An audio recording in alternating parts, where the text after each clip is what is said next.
کیا آپ کو پتہ ہے کہ فرشتے آپ کے لیے کب دعا کرتے ہیں؟ آج میں آپ کو 8 ایسے مواقع بتاتی ہوں جب فرشتے آپ کے لیے دعا کرتے ہیں، لہٰذا آپ ان مواقع کو کثرت سے اختیار کریں۔ پہلا موقع کہ جب آپ نماز کے لیے پہلی صف میں کھڑے ہوں۔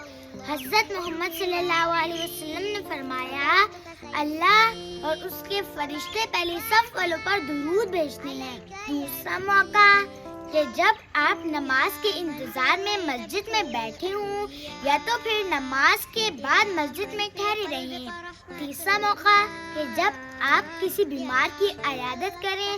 حضرت علی رضی اللہ تعالیٰ عنہ نے فرمایا کہ جو شخص کسی بیمار کی عیادت کرتا ہے تو 70,000 فرشتے اس شخص کے لیے صبح سے شام تک دعا کرتے رہتے ہیں کہ یا اللہ تو اس بندے پر رحم فرما اور تو اس کو بخش دے، اور شام سے صبح تک یہی دعا کرتے رہتے ہیں۔ چوتھا موقع کہ جب آپ اللہ کی خاطر کسی مسلمان بھائی کی زیارت کریں۔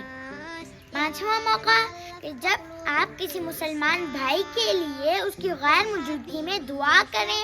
حضرت محمد صلی اللہ علیہ وسلم نے فرمایا کہ مسلمان کی دعا ایک مسلمان بھائی کے لیے قبول ہو، فرشتہ کہتا ہے آمین، اور تیرے لیے بھی ایسا ہی ہو۔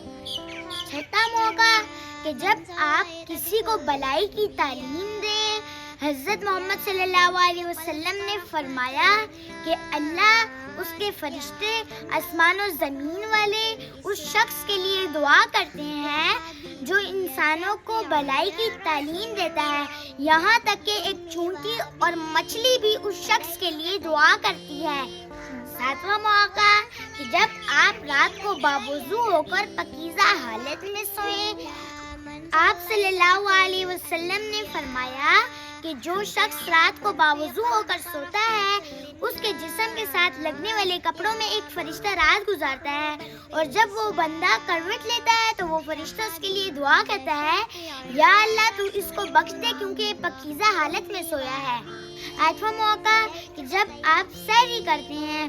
رسول اللہ صلی اللہ علیہ وسلم نے فرمایا، بے شک اللہ اور اس کے فرشتے سحری کرنے والوں پر درود بھیجتے ہیں۔ آپ یہ مواقع اپنا کر فرشتوں کی دعاؤں کے مستحق بن جائیں۔ مجھے اپنی دعاؤں میں یاد رکھیے گا۔ والسلام، اللہ حافظ۔